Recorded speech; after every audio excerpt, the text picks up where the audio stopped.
Hello, my amazing fourth graders. Now, this Wednesday, I just want to remind you that we read about chapter 20. This chapter we read about the amazing gum. Now, remember, it's the most fabulous and sensational gum in the entire world. Now, I bet I can think of one person that I know that loves gum, and that would be Violet. So our next chapter we're going to be reading about is going to be Goodbye, Violet. I predict that I know that the boy that drank from the chocolate, we haven't heard from him. And it says, Goodbye, Violet.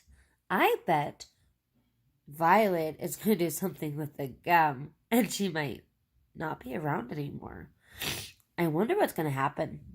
Let's read to find out. Now remember, fourth grade, you got this. All right, let's begin. The gum, Mr. Wonka went on, is my latest, my greatest, my most fascinating invention. It's a chewing gum meal. It's that tiny little strip of gum lying there is a whole 3-course dinner, all by itself. What sort of nonsense is this? Said one of the fathers. My dear sir, cried Mr. Wonka, when I start selling this gum in the shops, it will change everything. It will be end of all kitchens and all cooking. There will be no more marketing to do, no more buying of meat and groceries. There will be no knives and forks, mealtimes, no plates, no washing up, no garbage, no mess, just a little strip of Wonka's magic chewing gum. And that's all you'll ever need at breakfast, lunch, and supper. This piece of gum I've just made happens to be a tomato soup, roast beef, and blueberry pie. But you can have almost anything you want. What do you mean it's tomato soup, roast beef, and blueberry pie? Said Violet Beauregarde. Tomato soup, roast beef? To me, that sounds like a bad tasting gum. I don't know if I would personally like it. But maybe Wonka knows something that I don't. If you were to start chewing it, said Mr. Wonka, then that is exactly what you would get on the menu. It's absolutely amazing. You can actually feel the good food going down your throat into your tummy. And you can taste it perfectly. And it fills you up. It satisfies you. It's terrific. It's utterly impossible, said Vertical Salt. Just so long as it's gum, shouted Violet Beauregarde. Just so long as it's a piece of gum, I can chew it. Then that's for me. And quickly she took her own world record piece of chewing gum out of her mouth and stuck it behind her left ear. Come on, Mr. Wonka, she said. Hand over the magic gum of yours, and we'll see if this thing works. Now, Violet, said Mrs. Beauregarde, her mother, let's do anything silly, Violet. I want the gum, said Violet obstinately. What's so silly? I would rather you didn't take it, Mr. Wonka told her gently. You see, I haven't got it quite right yet. There are still one or two things.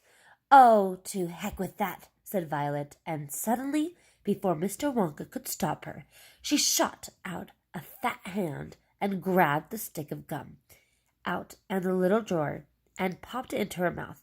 At once, her huge, well-trained jaws started chewing away like a pair of tongues.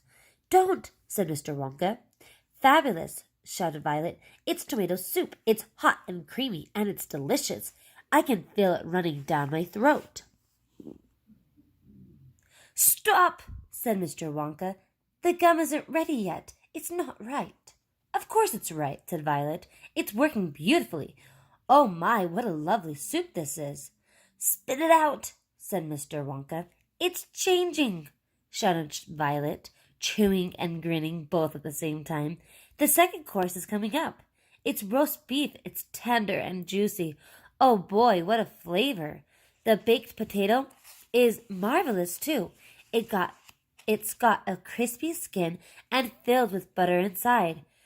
But how interesting, Violet, said Mrs. Beauregarde. You are a clever girl.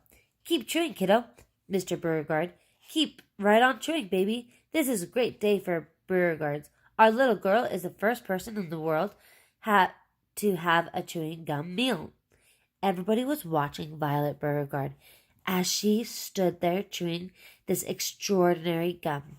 Little Charlie Bucket was staring at her absolutely spellbound, watching her huge, rubbery lips as they pressed and unpressed with the chewing, and Grandpa Joe stood beside him, gasping or gapping at the girl.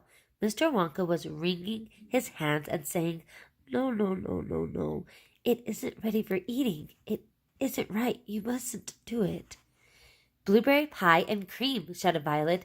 "Here it comes. Oh my, it's perfect. It's beautiful. It's exactly as though I'm swallowing it. It's as though I'm chewing and swallowing great big spoonfuls of the most marvelous blueberry pie in the world. Good heavens, girl!" shrieked Mrs. Beauregarde, suddenly staring at Violet. "What's happening to your nose?" "Oh, be quiet, Mother, and let me finish," said Violet. "It's turning blue," screamed Mrs. Beauregarde. "Your nose is turning blue as a blueberry." "Your mother is right," shouted Mr. Beauregarde. "Your whole nose has gone purple." "What do you mean?"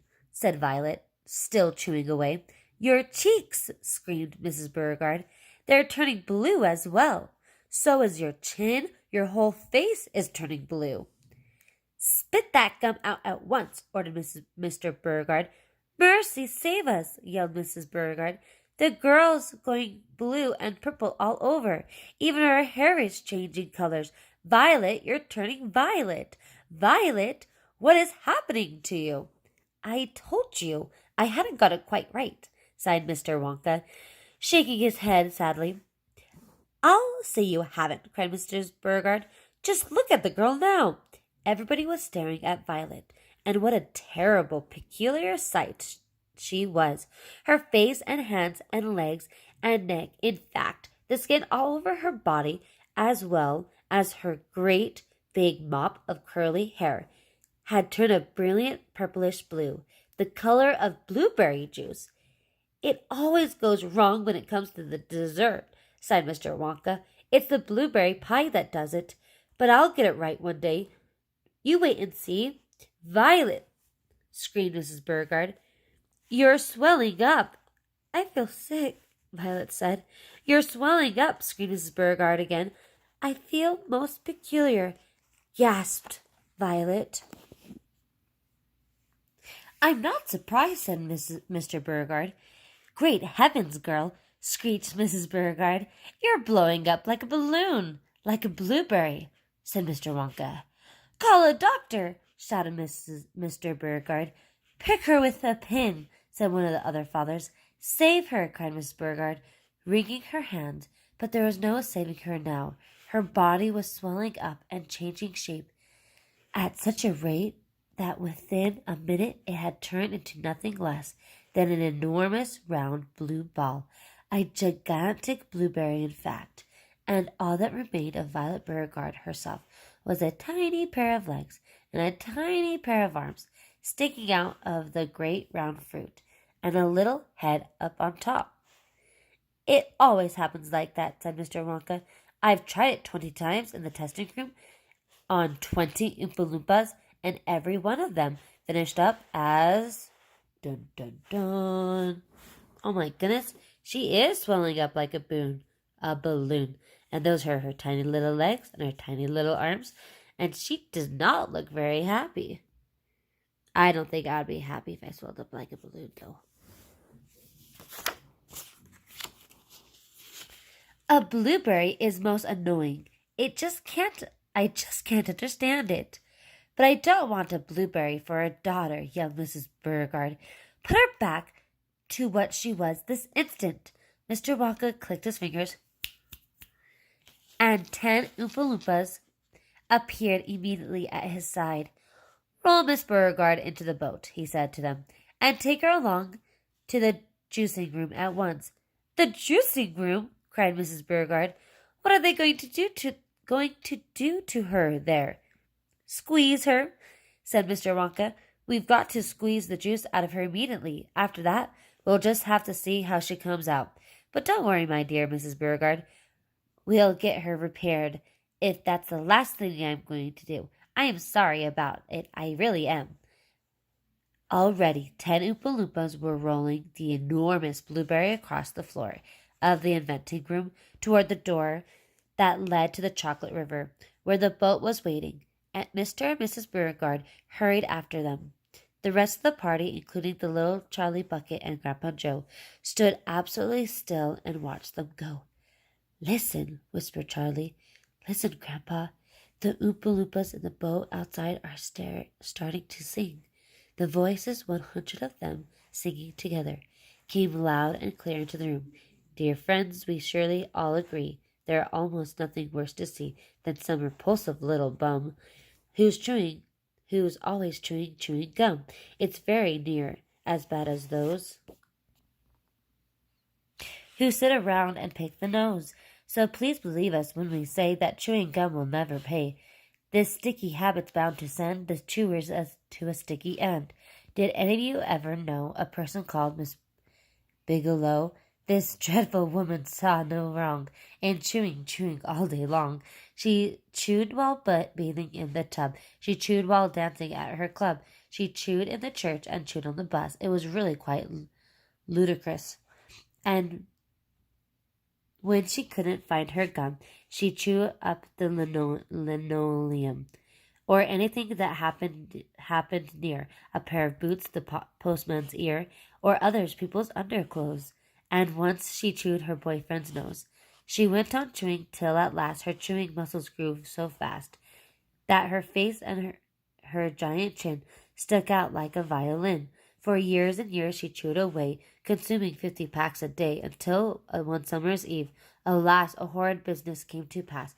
Miss Bigelow went late to bed. For half an hour she lay and read, chewing and chewing all the while, like some great clockwork crocodile. Look at her. And look at all the little guys pushing her. At last she put her gum away upon a special little tray, and settled back and went to sleep. She managed this by counting sheep. But now, how strange, although she slept, those massive jaws hers still kept on chewing through the night, even though nothing there to bite.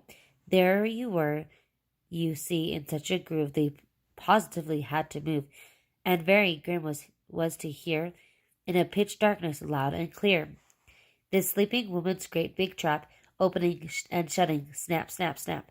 Faster and faster, chomp, chomp, chomp. The noise went on. It wouldn't stop, until at last her jaws decided